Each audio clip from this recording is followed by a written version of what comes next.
Hey, I'm probably biased. What do you do? But I think the best, easiest to use charts out there. And listen, at the end of the day, you're going to be spending a lot of times charting, mapping out lines, breaking down support, resistance, doing technical analysis. I think you want something that's good to look at. And I think our charts are absolutely beautiful to look at, visually easy to recognize, and just really easy to use. So right now I've got one of the best stocks of the day, MYTE, up on my screen. Looks like she might try and get a little froggy in after hours. But what I use for a lot of these charts is, I typically focus on 3 different time frames, and I'll go over those.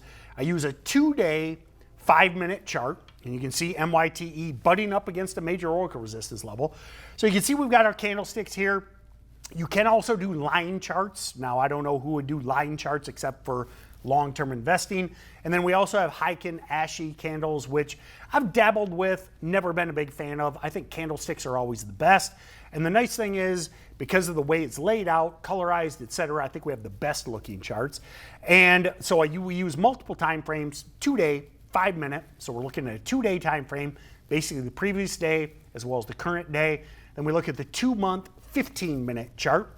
Give us a little bit of a wider spectrum, a little bit of a wider view. Great way to look for those former runners. And then the last time frame we use is 1 year, 1 day. So you're going to see me flipping through a lot of those. I get that question a lot. I just want to go over that.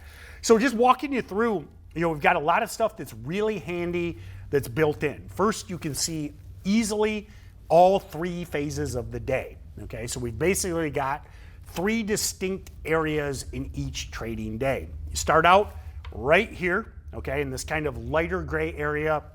That's 4 a.m. to 9:30 Eastern, aka pre-market, okay? And if I mention any times in this window or in this video, guys, all Eastern time. Stock market's in Eastern time, I'm in Eastern time. You can do the math for you. But 4 a.m. to 9:30 Eastern is pre-market. I can quickly see that. It's represented on my chart. Then you fast forward here into the dark black area. That is your market day, 9:30 Eastern to 4 p.m. And then you have after hours, which we just rolled over into now in that kind of lighter gray area, and that is 4 p.m. Eastern to 8 p.m. Eastern. A lot of people don't realize this. NASDAQ and NYSE stocks, they trade 4 a.m. to 8 p.m. Now, some of you might be thinking of OTCs. So over-the-counter OTC stocks do not trade in after hours. They do not trade in after hours, and they're very illiquid in pre. So a lot of what I'm going to talk about is NYSE stocks, which are the best, and NASDAQ stocks, which are the best to day trade or swing trade anyway. But that being said, that's the market day. Some of the other great features that we have, and actually I'm going to remove one of those and show you that we've got Oracle support and resistance lines. Now I'll come back to those. But one of the things that I absolutely love is what we call that red to green line. You can just turn it on your chart, and what that represents, and maybe you've heard red to green, green to red, you've heard that term. When we mention that line, we're talking about the previous day's 4 p.m. close, okay? Something that people kind of get confused a lot when we're talking about these patterns. So when we're looking at weak open red to greens or breakdowns to the downside, the red move, the washout, etc., in day trade land, we're always talking about the previous day's 4 p.m. close. So I can add that to my chart really easily. And then what's great, we have a full suite of drawing tools. We can do channels, we can do horizontal lines, crossing trend lines, etc. Like one thing that I really love to do is drop those kind of channeling. Many of you are familiar with channel trading.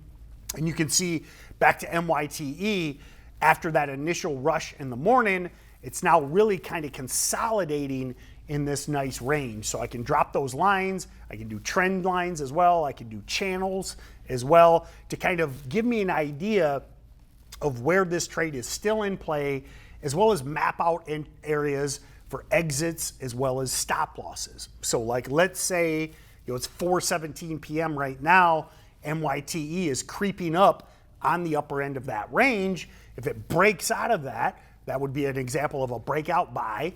And then by drawing your support and resistance lines, you've got that stop loss down below. So if the stock spikes pulls back into consolidation, you stick with it. If it breaks out of the trend, you stop out, you move on to the next trade. Then when it comes to technical indicators, full suite. You guys know that one I am very, very biased towards is the Oracle support and resistance levels. You can drop those right on your charts with one click. And what's awesome about the Oracle support and resistance levels is I remember when I was a new trader, I always used to struggle with where is support, where is resistance, where are the levels, okay? What Oracle does is actually look at the previous days as well as previous months, price action, all of the candles, and then maps that out into the previous day.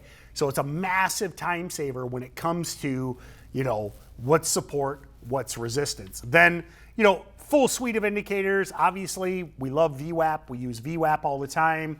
You can add Bollinger Bands, RSI, EMAs, MAs. There's a ton of these that you can add to your chart really quickly and easily. The other nice thing, something I use all the time, is you can add alerts. Okay, I can just click on my chart and I can add an alert. A lot of what I use is breakouts, for breakouts. So I can set an alert at those Oracle levels or those channel levels, and I don't have to stare at the chart all day long. That's the nice thing. Today was a very busy day, a lot of stocks popping off. I can just set alerts either below the planned entry or maybe even slight above, so I don't really see the stock until it hits the level I'm looking at. Now you can also set volume alerts, okay? Many of you on pre-market prep, that's that live webinar. I go live 8:30 Eastern. Maybe you've asked a question, maybe you've been on that. And you've been, hey, what do you think of this stock? And a lot of times with the illiquid stocks, I give the same answer. I'm just like, it's a nice looking chart, but there's not much volume yet. So a lot of people are like, well, what do I wait for? And we've got specific criteria we look for, particularly related to the float and the 60-day average volume. But those numbers that we look for, you can set volume alerts. Like I can just go here and let's say it's 5 million shares, okay? So I could say if the volume is greater than 5 million shares, shoot me an alert. So now, much like a lot of this stuff, I don't have to sit there and watch 50 stocks, and I don't have to watch that volume column waiting for it to hit that criteria. I can let the computer do the work for me.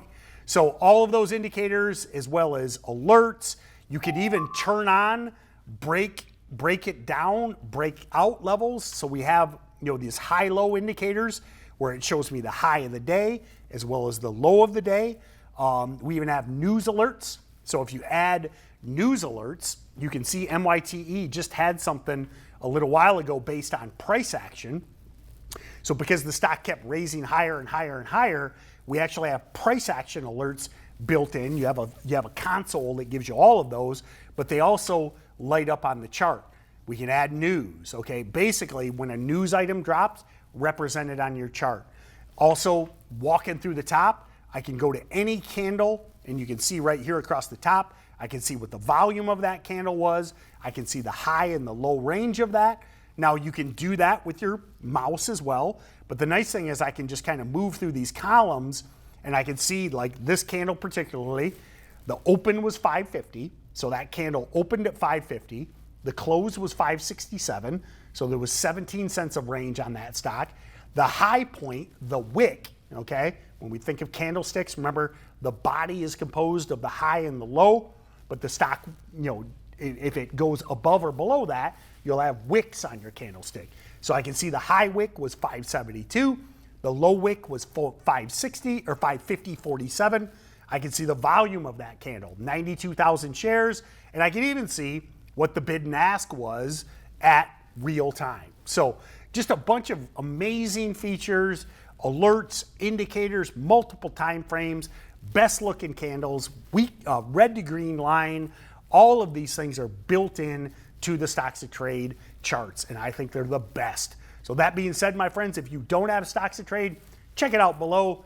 Check it out, try it out. It's the game changer when it comes to visually seeing these stocks.